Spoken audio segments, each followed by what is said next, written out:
Good morning, students. Welcome back to the chapter number 3, the Delhi Sultanate.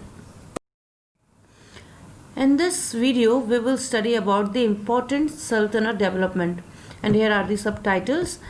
The first is relationship between the ruler and the nobles, empire building, Sultanate administration, and Sultanate in operation.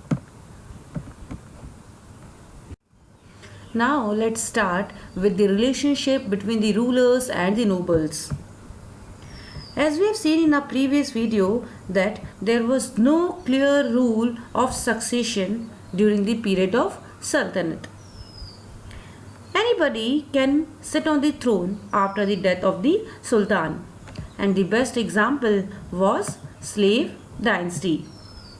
As most of the rulers of slave dynasty were slave, the Turkish noblemen used to think that they were equal to Sultan.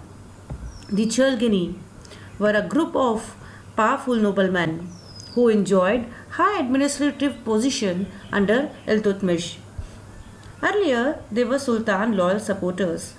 But after the death of Sultan, the Turkish noblemen tried to put a puppet on the throne so that he can obey them. When Razia took the command, Razia failed to suppress Chalgani and was plotted and killed. But Ghiasuddin Balban succeeded in suppressing the Chalganis. He introduced rituals like Sajda and Pabos, which means lying on the ground and kissing the monarch feet. He also suppressed all the rebellions, and because of the strict administration and good conduct, he reduced the power of nobles and strengthened the authority of monarchy. Now moving further to empire building, how these garrison town turned to empire. Now you must be thinking, what are garrison town? Right. So during the early phase of the Sultanate, the place where people settled and were administered was generally a town with the permanent location of the army, and such towns were called garrison town. Right. According to dictionary meaning, town that has troops permanently stationed in it are known as garrison town. Have a look at this picture. You can see in this picture that troops are permanently staying over here and the people are also staying over here, and administration was also done from the same place. So these were known as garrison town. So initially the control of Delhi Sultanate was limited to these garrisons, and there was no major control on hinterlands. Right. So now what are hinterlands? Have a look at this diagram. This is your garrison town. Right. Now the area adjacent to these garrison town or the area near to these garrison town were known as hinterlands. In these area, the rulers were not having control. Got it?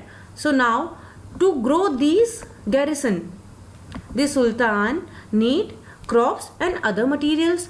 So what they used to do? They used to conduct army raids in the area where these crops or other necessary items were available. Is it clear? So what are garrison and what are hinterlands? We have discussed this in this. Now we'll move further. Now under the military campaigns of Ghiasuddin Balban, Alauddin Khilji and Muhammad bin Tughlaq, they solved this problem. Now we will study this one by one. What they did for this? They started expanding their sultanate through internal and external frontier. First, what is internal frontier? So have a look at this map. This is your one garrison. This is your another garrison.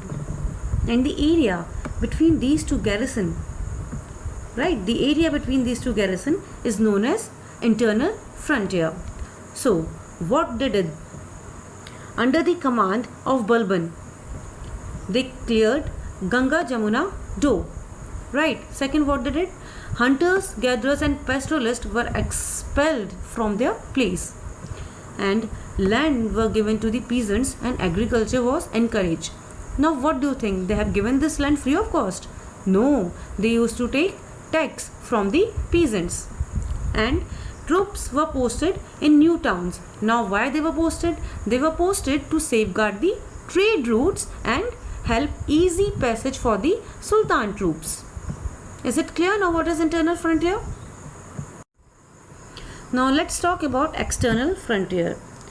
First of all, what is external frontier? Land apart from the Sultanate and not under the control of the Sultanate is called external frontier. For example, this is your one garrison, this is your another garrison, right? And this area where you are not having any garrison means you are not having any control over this area. So this area will be called as external frontier where you are not having any control. Is it clear? Means Sultanate is not having any control. So what happened after this? Sultanate took the shape of an empire during the reign of Alauddin Khilji and Muhammad bin Tughlaq. Military expedition into southern India started during the Alauddin Khilji reign. Alauddin Khilji army led by Malik Kafur conquered several kingdoms in Gujarat and Rajasthan, and many kingdoms of South India were also forced to surrender large amount of gifts and tributes. So have you seen Padmavat movie? Padmavat movie is one of the example of expansion of Alauddin Khilji empire. Is it clear? So now what happened? Further it was extended by Muhammad bin Tughlaq. By the end of Muhammad bin Tughlaq rule in 1351, a large part of the subcontinent had come under the Sultanate rule. Right, in the territories under the Delhi Sultanate, a system of regular revenue collection through land grant was also introduced. However, many regions in the subcontinent still remain outside the control of the Sultanate. Now let's talk about Sultanate administration. There were several levels of the administration. At the top came the Sultan himself. He was assisted by the group of trusted nobles. The nobility had both Turkish and non-Turkish nobles. Besides, there were also a group of religious people called the ulama to advise the Sultan on judicial and religious matter. Now, these sultanate were divided into iqtas, and these iqtas were divided into sheikhs, and the sheikhs was further divided into parganas. The iqtas were under the control or under the charge of the officials called walis or muftis. The sheikhs were under the charge of officials called sheikhdars, and the parganas were under the charge of the officials called amils. Patwari and Munsif were two other important officials functioning at the local level. Patwari kept land records while the Munsi looked over the collection of land revenue. Role of Iqtadar, Walis or Governor. Sultan's favorite slaves and nobles were appointed as governors or walis of these provinces. They used to collect revenue and maintain themselves and their troops out of their income. And they were responsible for the maintenance of the law and order in their iqtas. So, what were the role of Iqtadar? They used to collect revenue and maintain themselves and their troops out of that revenue income. And they were responsible for the maintenance of law and order in their iqtas. Now, although these iqtadar were having power, but still Sultan used to control that power. And how he used to control? The office of iqtadars were inheritable. They were appointed as iqtadar for a short period of time, and Sultan used to transfer iqtadar wherever he want. Now, when Sultan took over the control over hinterlands, what he did? He forced the landlords and samantas to accept their authorities. They lost their control over hinterlands, and they lost their right to collect tax and were made to pay tax themselves. Sultan officials measured lands and kept regular accounts over it. And now what type of tax they used to pay? There were three types of tax: tax on cultivation, on cattle, and on house. Tax on cultivation was also known as kharaj, and it was about 50% of the peasant produce. Tughlaq experiments and why it got failed. Muhammad bin Tughlaq was a learned man with an open mind, well versed in religion and philosophy. He is remembered for his experiment, most of which failed due to some reason or the other. His first experiment was the transfer of capital from Delhi to Devgiri, which was later known as Daulatabad. Why it got failed? Because when his important men were moving towards Daulatabad, most of the people died on the way because Daulatabad was 1500 km away and this journey took place in summer. Finally, Muhammad bin Tughlaq decided to abandon Daulatabad and return to Delhi within 2 years. Although this experiment failed, but it improved the communication between the North and South India because he built a road between Delhi and Daulatabad. Now, his second experiment, another bold decision of Muhammad bin Tughlaq was the introduction of token currency. Now, why it got failed? He issued bronze coin with the same value as a silver tanka, the regular currency. The idea of token currency was new in India, so it's created confusion among traders and common people.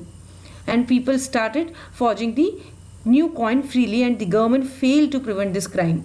So finally, Muhammad bin Tughlaq withdrew the token currency from the market. Now, his third experiment. Muhammad bin Tughlaq planned to raise a large army to attack Mongols territories in Central Asia. So he raised the taxation in the Doab region to feed his army. But now, why it got failed? Because the region was in the grip of famine and the peasant revolted there. His policy of appointing talented and efficient men to high offices also failed due to the opposition of the nobles. Now, most of his experiments failed, but there is no doubt that he was one of the most progressive sultan of his time. So students, that was the last part of your chapter. So now it's time to answer, or it's time for some brainstorming exercise. So think and answer these questions. What is garrison town and hinterlands? What do you know about the Sayyid dynasty? What was the name of the first dynasty of the Delhi Sultanate? Who introduced the coin Tanka and Jital? And who killed Jalaluddin Khilji? So students, think and answer these questions and write in your notebook.